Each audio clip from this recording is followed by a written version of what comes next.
ফারহান নেই, এই কথাটা তো আমাদের ভাবতেই খুব কষ্ট লাগে।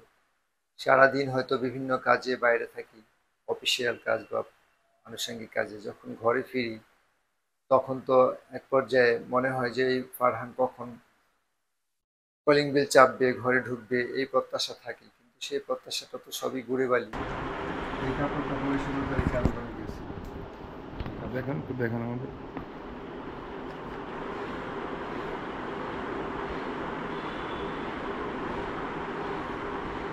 ছাত্ররা বা বাচ্চারা যেই লক্ষ্যে জীবন দিল সেইভাবে দেশ গড়ার বা সেই রকম দেশের জন্য একটা পরিবর্তন বা একটা স্বৈরাচার মুক্ত, দুর্নীতি মুক্ত, যেখানে কোনো গুম খুন হত্যা থাকবে না, টেন্ডারবাজি থাকবে না, এইরকম একটা সুন্দর বাংলাদেশ তারা চেয়েছিল। কিন্তু আমরা কিন্তু সেই সুন্দর বাংলাদেশের প্রত্যাশা এখন মনে হয় আমরা হারিয়ে ফেলতে চলেছি। যারা আজকে দেখবে যে তাদের বড় ভাই, তাদের অগ্রজ তাকে উপজেলা ব্যবসা, কারণ বলা যায় যে তাদেরকে চুজ করেছে এখানে রাখার জন্য। আর